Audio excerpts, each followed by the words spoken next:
شروع اللہ کے پاک نام سے جو بڑا مہربان نہایت رحم کرنے والا ہے۔ ناظرین کرام، قرآن کی وہ صورت جس کی تلاوت خود اللہ تعالیٰ کرتے ہیں۔ یہ صورت غریبوں کو امیر، بیماروں کو صحت مند اور حاجت مندوں کو حاجت پورا کرتی ہے۔ بھائیوں اور بہنوں، قرآن پاک کی سب سے پرسکون اور آنکھیں روشن کرنے والی صورت، جو بندہ روزانہ اس صورت کو پڑھتا ہے فرشتے اسے گھیر لیتے ہیں۔ یہ صورت غریبوں کو امیر، بیماروں کو صحت مند اور حاجت مندوں کی حاجت کو پورا کرتی ہے۔ ناظرین، قرآن پاک کی بہت ہی پیاری صورت جس کی تلاوت اللہ تعالی خود فرماتے ہیں، جو بندہ روزانہ کسی بھی پریشانی کے عالم میں پڑھتا ہے، چاہے وہ بیماری ہو، رزق کی پریشانی ہو یا کاروبار کی پریشانی ہو، جس مقصد کے لیے پڑھتا ہے تو وہ مقصد انشاءاللہ پورا کیا جاتا ہے۔ دنیا اور آخرت کی سختیوں سے اسے نجات ملتی ہے۔ یہ صورت آپ کو اللہ کے قریب کر دیتی ہے۔ جس طرح کے آج کل مشکل حالات ہیں، ہر بندہ پریشان ہے، تو جو بندہ ان پریشانیوں سے بچ کر اپنی زندگی میں کامیاب ہونا چاہتا ہے تو اس صورت کو روزانہ ایک مرتبہ لازمی پڑھے۔ یہ صورت غریبوں کو امیر، بیماروں کو صحت مند اور حاجت مندوں کی حاجات کو پورا کرتی ہے۔ اگر کوئی صبح پڑھے گا تو فرشتے دن بھر اس کی حفاظت کریں گے، اور اگر کوئی رات کو پڑھے گا تو فرشتے ساری رات اس کی حفاظت کریں گے۔ یہ خاندان کے اندرونی عمل کو برقرار رکھنے اور کسی بھی قسم کے تنازعات کو دور کرنے میں بھی مدد دیتی ہے۔ یہ قرآن پاک کی ناظرین کرام وہ صورت ہے کہ جس کی تلاوت اللہ تعالی جنت میں خود فرمائیں گے۔ جو شخص اس کی تلاوت کرتا ہے تو اللہ اس سے بہت خوش ہوتا ہے اور اسے وہ سب کچھ نواز دیتا ہے جس کی انسان خواہش رکھتا ہے۔ یہ بہت ہی آسان عمل ہے، معجزات کو دیکھنے والا عمل، خاص عمل ہے، جو دولت کو فوری طور پر غیبی طریقے سے آپ کے پاس لانے والا ہے۔ ایسا عمل ہے کہ ایک دن لوگوں نے یہ وظیفہ پڑھا اور صبح رزق کی دولت سے مالا مال ہو گئے، گھر میں کاروبار میں دولت کی ریل پیل ہو گئی، دولت کی برسات صبح سے ان کی زندگی میں شروع ہو گئی، دولت کی طوفانی بارش برس رہی ہے۔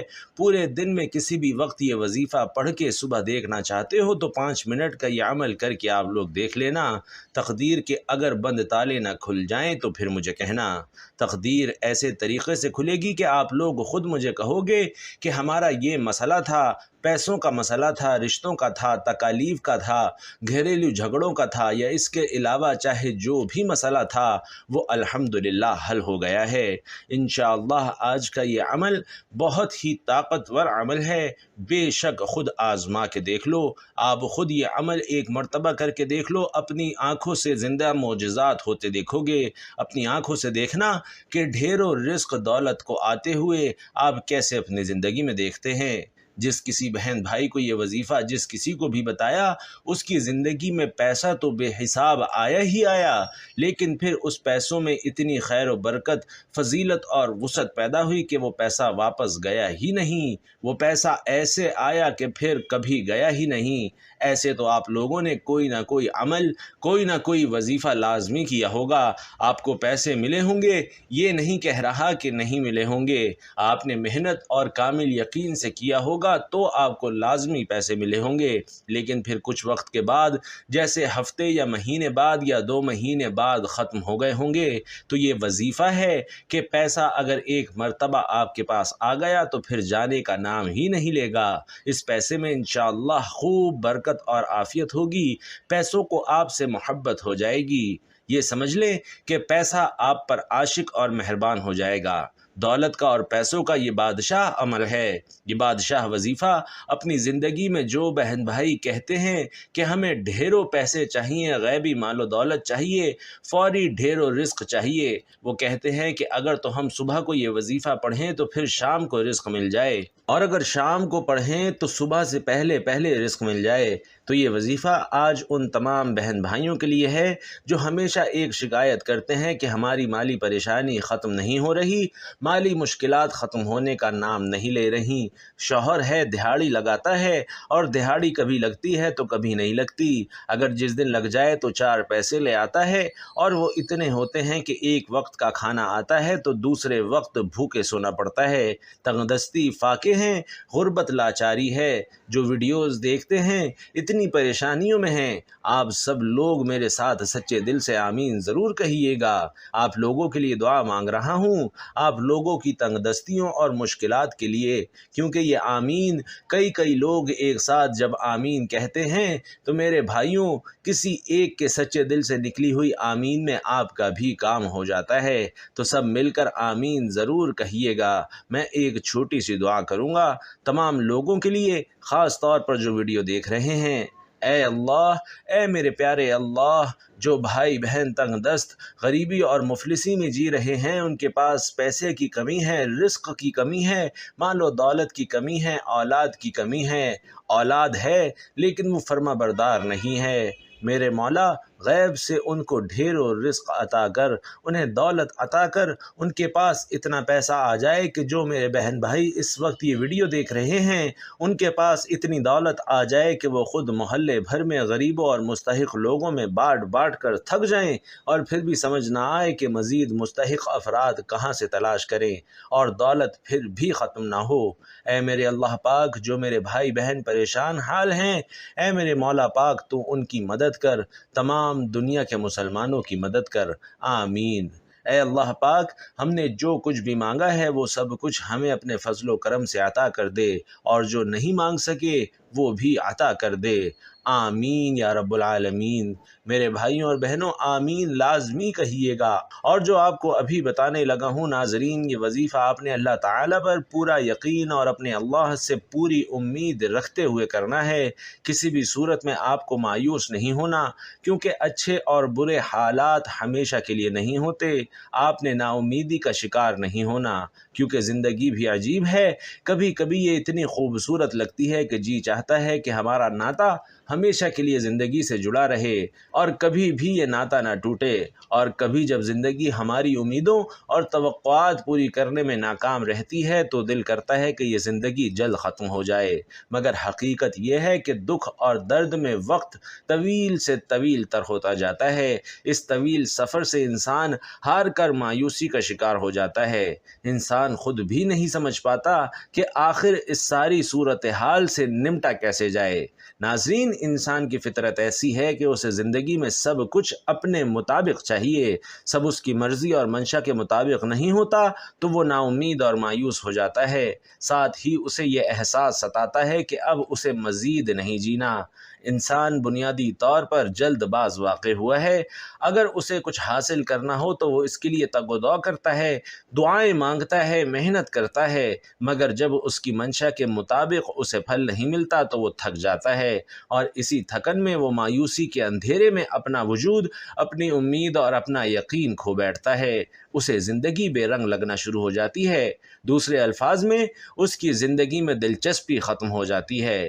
مگر یاد رکھیے کہ کچھ بھی ہمیشہ کے لیے نہیں ہوتا، وقت کی ایک خوبصورتی یہ ہے کہ یہ کبھی بھی ایک جیسا نہیں رہتا، مشکل ہو تو آسانی بھی مل ہی جاتی ہے، حالات چاہے جتنے بھی کٹھن ہوں، مشکلات کے بادل جتنے بھی کالے کیوں نہ ہوں، آسانی کی صبح کا سورج ضرور طلوع ہوتا ہے، نہ دکھ سدا رہتا ہے نہ سکھ سدا رہتا ہے، ایسے ہی ناکامی اور کامیابی بھی ہمیشہ کے لیے نہیں ہے۔ اس کے لیے سب سے اہم بات یہ ہے کہ انسان کو کبھی بھی مایوس نہیں ہونا چاہیے، بلکہ مشکلات کے آنے پر مایوسی کے اندھیروں میں بھی امید اور یقین کا چراغ جلاتے رکھنا چاہیے، کیونکہ اگر انسان مایوسی کے اندھیرے میں امید کا چراغ جلاتا ہے تو اس کی روشنی انسان کے وجود کو منور کر دیتی ہے، اس روشنی سے انسان باطنی اور ظاہری طریقے سے مزید مضبوط ہو جاتا ہے، وہ سمجھ جاتا ہے کہ یہ ناکامیاں اور مشکل وقت سب عارضی ہے، وہ اس حقیقت سے آشنا ہو جاتا ہے کہ یہ زوال، یہ مشکلات سب انسان کی ہمت کو جانچنے کے لیے قدرت نے پیمانے بنائے ہوئے ہیں، کیونکہ یہ بھی حقیقت ہے کہ انسان اپنی فتح اور کامیابی سے اتنا مضبوط نہیں ہوتا جتنا وہ اپنے زوال اور ناکامی سے مضبوط ہوتا ہے۔ حقیقت میں مشکل اور نامساعد حالات میں انسان کو اپنی خود کی پہچان ہوتی ہے، اور اسی عمل میں اسے اپنے وجود کا ادراک ہوتا ہے۔ انسان اپنی چھپی ہوئی خوبیوں کو جانچنے کے لیے مزید مضبوط ہوتا جاتا ہے، اسے اپنے سے وابستہ رشتوں کی پہچان بھی ہوتی جاتی ہے، اور وہ آسانی سے جان لیتا ہے کہ کون اس کے ساتھ مخلص ہے اور کون نہیں ہے۔ انسان کے لیے مشکل وقت گزارنا بہت مشکل ہو جاتا ہے، اور اس وقت کو مزید مشکل انسان کے اپنے منفی خیالات بناتے ہیں۔ انسان حقیقت میں اپنے خیالات کے ذریعے ہی ارغمال بنتا ہے، اور وہ سمجھتا ہے کہ وہ زندگی کی دوڑ سے باہر ہو گیا ہے، اس کے دیگر ساتھی تو بہت آگے نکل چکے ہیں اور وہ سب سے پیچھے رہ گیا ہے، سب کچھ ہار چکا ہے۔ منفی خیالات صورتحال کو مزید پیچیدہ کر دیتے ہیں اور انسان کی سوچ کو مزید الجھا دیتے ہیں۔ اس لیے اگر مشکل حالات آ جائیں تو سب سے پہلے اپنے خیالات کو مثبت رکھیں۔ یہی کوشش کریں کہ جو کچھ زندگی میں بہتر حاصل کیا ہے اسے یاد رکھا جائے، تاکہ یہ محسوس کیا جا سکے کہ زندگی آپ پر کتنی مہربان رہی ہے، اور اسی سوچ سے امید پیدا ہوگی کہ اس بار بھی انشاءاللہ زندگی مہربانی ہی کرے گی۔ ساتھ میں یہ سوچ بھی مضبوط رکھنی چاہیے کہ ہر طوفان آپ کی زندگی کو تباہ کرنے کے لیے نہیں آتا، کچھ طوفان آپ کے راستے صاف کرنے کے لیے بھی آتے ہیں۔ امید کے ساتھ یقین بھی ہونا چاہیے کہ جس رب نے اس دنیا میں بھیجا ہے وہ کبھی بھی ہم سے غافل نہیں ہوتا۔ رب نے قرآن میں بھی انسان سے کچھ وعدے کیے ہیں اور بے شک اس کے سب وعدے سچ ہیں۔ قرآن پاک میں ہے کہ ہر مشکل کے بعد آسانی ہے، پھر فرمایا کہ انسان کی ہمت سے زیادہ اس پر بوجھ نہیں ڈالا جاتا۔ اس لیے انسان جب امید اور یقین کا دامن تھام لیتا ہے تو اسے احساس کے اس وجود میں گھر جاتا ہے کہ امید اور یقین ہی وہ واحد سہارا ہیں جن کے ذریعے وہ اپنے مشکل اور ناپسندیدہ حالات سے نبرد آزما ہو سکتا ہے۔ حقیقت میں امید اور یقین کا چراغ ناظرین بہت ہی خوبصورت اور قیمتی چیز ہے۔ یقین جانیے یہ ایسا چراغ ہے کہ جو کسی بھی مردہ وجود اور بے جان خواہشات کے اندر ایک نئی روح پھونک دیتا ہے۔ اس چراغ کی روشنی اتنی خوبصورت اور معطر ہے کہ انسان اس کی خوشبو سے خود کو پرنور محسوس کرتا ہے، کیونکہ اس کی روشنی اپنے اندر ایک خاص جادوئی طاقت رکھتی ہے، اور اسی جادوئی طاقت کے ذریعے سے انسان کی سب مایوسی اور پریشانی بھی ختم ہو جاتی ہے۔ اس لیے مشکل حالات کو اپنے رویے سے مشکل ترین نہ بنائیے، بلکہ امید اور یقین کو تھام کر رکھیں گے تو ہر مشکل سفر بآسانی طے کر سکیں گے، کیونکہ قرآن پاک میں ارشاد ہوا ہے کہ تم فرماؤ اے میرے وہ بندو جنہوں نے اپنی جانوں پر زیادتی کر لی، اللہ کی رحمت سے نا امید نہ ہو، بے شک اللہ سب گناہ بخش دیتا ہے، بے شک وہی بخشنے والا مہربان ہے۔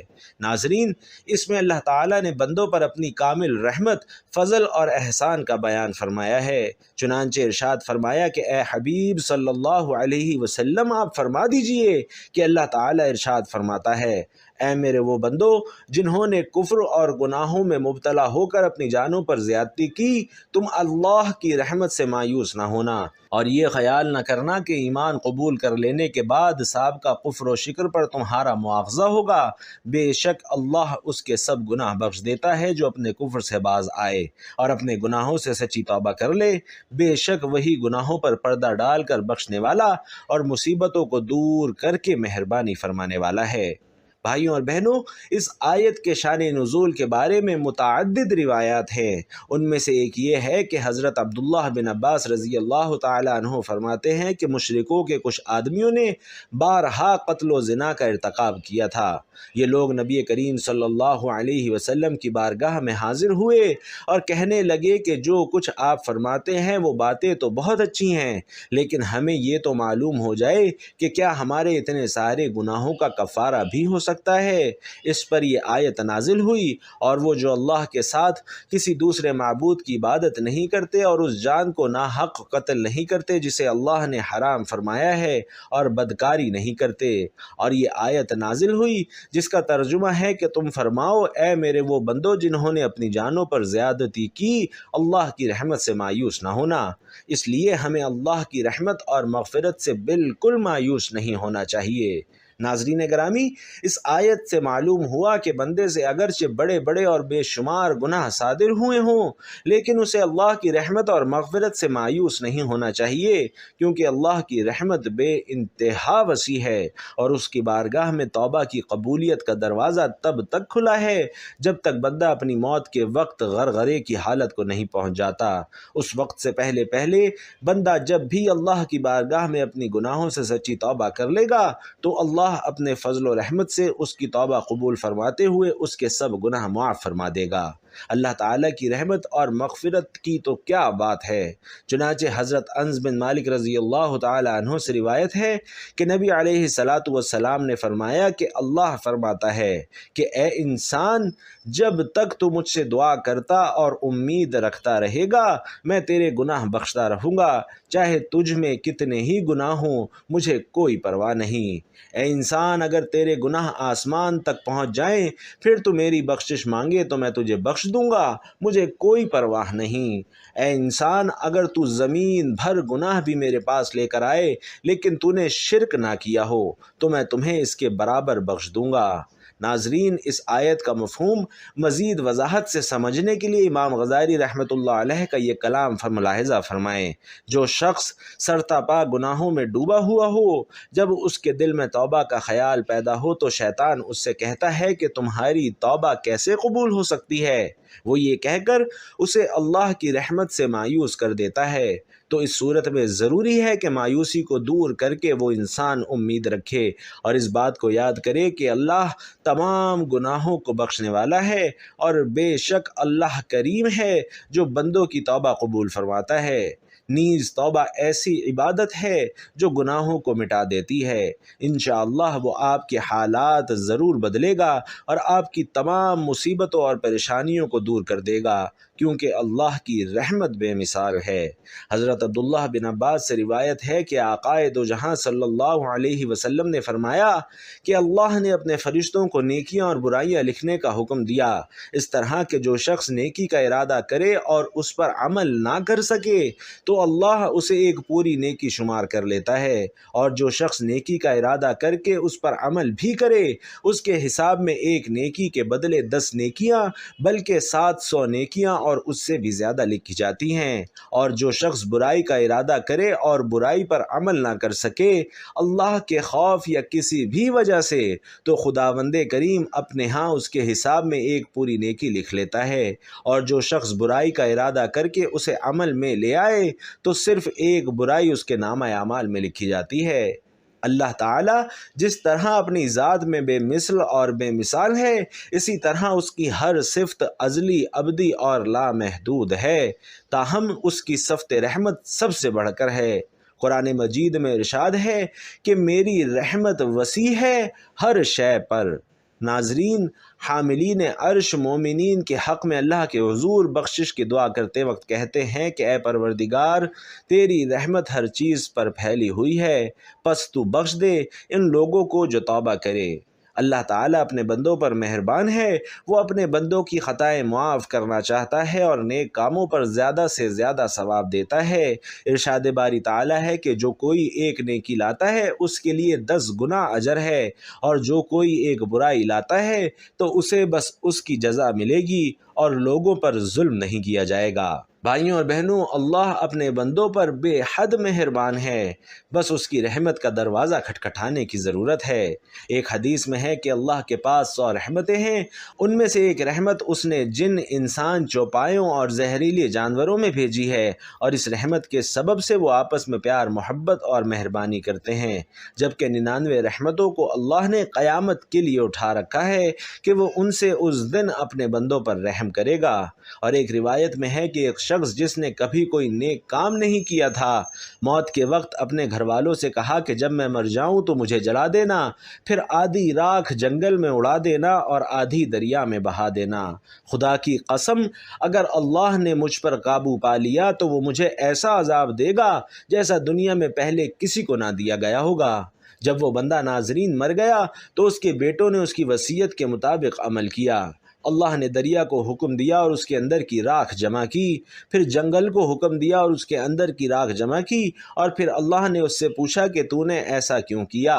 اس نے عرض کیا کہ پروردگار، تیرے خوف سے، اور تو یہ بات خوب جانتا ہے۔ اس پر اللہ نے اسے بخش دیا، اگرچہ اس شخص کی وصیت غلط تھی، مگر اللہ تعالیٰ کے اس خوف کی وجہ سے اسے بخش دیا گیا جو اسے قیامت کے دن اللہ کے سامنے کھڑے ہونے سے تھا۔ پس اللہ سے خوف کھانا اللہ کی رحمت کو متوجہ کرتا ہے۔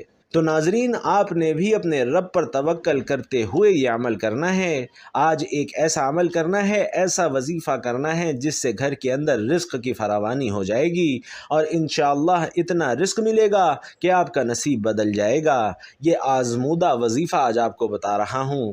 ناظرین، اگر اللہ کے نام پر صدقہ کر دیا جائے اچھی اور پیاری چیز کا، تو یہ کیا ممکن ہے کہ پھر اللہ کی مدد نہ آئے؟ یہ ممکن ہی نہیں ہے۔ اصل صدقہ وہی ہوتا ہے جو اچھی چیز کا ہو، اصل صدقہ وہی ہوتا ہے جو آپ کی پیاری چیز کا ہو۔ اللہ تو آپ کے دلوں کے حالات کو خوب جانتا ہے۔ اگر دل کے اندر اچھائی ہوگی، خلوص، محبت، اخلاص ہوگا تو فیصلے اس پر ہوں گے، اور تو کسی چیز پر نہیں ہے۔ تو میٹھی چیز اور وہ چیز جس پر آپ کی محنت ہو، آپ بھی یقیناً کرتے ہوں گے۔ صدقے میں میٹھی چیز سے مراد یہ ہوتا ہے کہ آپ چینی بھی دے سکتے ہیں۔ اس کے علاوہ اور بھی کافی چیزیں ہوتی ہیں، دکانوں سے مل جاتی ہیں، تو آپ ان میں سے کوئی بھی لے سکتے ہیں، لیکن اس میں یہ ہوگا کہ اگر سب سے اچھی چیز دو گے تو اس کا نتیجہ بھی سب سے اچھا ملے گا۔ یہ صدقہ اللہ کے راستے پر دینا ہوتا ہے۔ اگر تم اپنے بچوں کے لیے اچھی چیز کا انتخاب کرتے ہو تو کیا یہ ممکن نہیں کہ اگر آپ کسی کو اچھی چیز دینا چاہو تو وہ اچھی نہ ہو؟ دل تو مطمئن ہونا چاہیے کہ میں اچھی چیز دے رہا ہوں۔ اگر آپ کا دل مطمئن ہوگا اور آپ کو یقین ہوگا کہ میں اچھی چیز ہی دے رہا ہوں، وہی زیادہ مؤثر ہوگی اور زیادہ اچھا نتیجہ ملے گا، اور وظیفہ بہترین اثر انداز ہوگا، کیونکہ اگر جان اور مال لگے تو پھر قدر بھی ہوتی ہے، اس کی عزت بھی ہوتی ہے، اس کے دل کے اندر کچھ احساسات بھی ہوتے ہیں۔ اگر عام ہی چیز ہو، آپ کا زور بھی نہ لگے، تو پھر یہ ایسی چیز نہیں کہ ایک تو اللہ کے راستے پر دینا بھی ہو تو اللہ کے راستے پر آپ چھولے دیں، کوئی سستی اور گھٹیا چیز دیں، کوئی ایسی چیز دیں جس کی آپ کی نظر میں کوئی وقت نہ ہو۔ ناظرین، خیر گھٹیا تو کوئی چیز نہیں ہوتی، لیکن ویسے اگر آپ خود کھائیں تو اچھی چیز کھائیں اور دوسروں کو ایسی چیز دیں جو قابل استعمال نہ ہو۔ تو یہ فرق نہیں ہونا چاہیے، جو خود کھاتے ہیں وہی اللہ کی راہ میں بھی دیں، یہ اصل چیز ہوتی ہے۔ اللہ نے وہ چیزیں نہیں دیکھنی، بلکہ آپ کا اخلاص، آپ کا ایمان اور یقین دیکھنا ہے کہ آپ کے اندر کتنا خلوص، کتنا اخلاص، کتنی محبت ہے۔ تو ان چیزوں کو ملحوظ خاطر رکھ کے عمل کیا کریں۔ ناظرین، وقت کی نزاکت کو مد نظر رکھتے ہوئے اب ہم وظیفے کی طرف چلتے ہیں۔ کوئی بھی وظیفہ شروع کرنے سے پہلے درود پاک لازمی پڑھا کریں، کیونکہ درود پاک پڑھنے کی بہت سی فضیلت اور برکات ہیں۔ درود پاک پڑھتے رہنے سے انسان کی دنیا اور آخرت دونوں سنور جاتے ہیں۔ تو سب سے پہلے 11 مرتبہ درود پاک پڑھنا ہے۔ درود ابراہیمی جو نماز کے اندر بھی پڑھا جاتا ہے، کوشش کریں کہ درود ابراہیمی ہی پڑھیں، کیونکہ اس کی فضیلت سب سے زیادہ ہے۔ محترم ناظرین، اس کے بعد قرآن کی وہ سورت جس کی تلاوت کرنے سے غریب امیر ہو جاتا ہے، بیمار صحت مند ہو جاتا ہے، حاجت مندوں کی حاجات پوری ہو جاتی ہیں۔ تو ناظرین، وہ سورت الرحمن ہے، 27ویں پارے کی بہت ہی پیاری سورت ہے۔ الرحمن اللہ کے خوبصورت ناموں میں سے ایک نام ہے جس کا مطلب ہے رحم کرنے والا۔ جو بندہ روزانہ صبح یا شام یہ سورت پڑھے گا، انشاءاللہ پورا سال اللہ پاک اس پر رحم فرمائیں گے، اور جس پر اللہ پاک رحم فرما دے اس پر پوری دنیا رحم کرتی ہے، پوری دنیا اس سے پیار کرتی ہے۔ جو مانگو گے میرا مالک وہ عطا کرے گا۔ تو آپ سب بھی سورت الرحمن صبح اور شام لازمی تلاوت کیا کریں۔ جو پڑھ نہیں سکتا وہ سن لیا کرے، انشاءاللہ سن کر بھی بہت سکون ملتا ہے۔ تو یہ عمل آپ نے کرنا ہے، دیکھنا کیسے اللہ تعالیٰ آپ کے نصیبوں کو کھول دے گا، آپ کے رزق کے بند دروازوں کو کھول دے گا۔ آپ کو اللہ وہاں سے رزق عطا کرے گا جہاں سے آپ تصور بھی نہیں کر سکتے۔ قرآن کا فیصلہ ہے، اللہ پاک پھر جب رزق دینے پر آتا ہے تو وہاں سے رزق ملتا ہے جہاں سے آپ کی سوچ بھی نہیں ہوتی، اور یہ بات قرآن کہتا ہے۔ تو اس لیے اللہ ایک طاقت کا نام ہے، پوری کائنات کا خالق، مالک، رازق ہے۔ اللہ وہ ہے جس نے ہم سب کو پیدا کیا۔ یہ طاقت ہے میرے اللہ کی کہ آدم علیہ السلام سے لے کر کتنی کائنات کو بنایا، 18,000 مخلوقات ہیں اس کائنات میں، اور ساری مخلوقات میں سب سے افضل، سب سب سے اعلیٰ مخلوق انسان ہے، شان رتبے کے لحاظ سے، عزت کے لحاظ سے اس کی قدر و قیمت ہے، اور اللہ کو سب سے زیادہ پیار اپنے اس بندے سے ہے، تو آپ کو بھی اللہ سے پیار ہونا چاہیے، آپ کو بھی اللہ سے محبت ہونی چاہیے، آپ کو بھی اپنے اللہ سے عشق ہونا چاہیے۔ دنیا میں ایک دوسرے سے لوگ کرتے ہیں، یہ جھوٹا عشق ہے، اصل عشق وہ ہے جس سے منزل ملتی ہے۔ اللہ رب العزت ہم سب کو عمل کی توفیق عطا فرمائے، آمین یا رب العالمین۔ ناظرین کرام، گزارش ہے کہ آخر میں اللہ تعالیٰ کے 99 ناموں میں سے ایک بہت خوبصورت نام الرحمن کمنٹ باکس میں ضرور لکھ دیجئے گا۔ اللہ پاک ہم سب کا حامی و ناصر ہو، آمین۔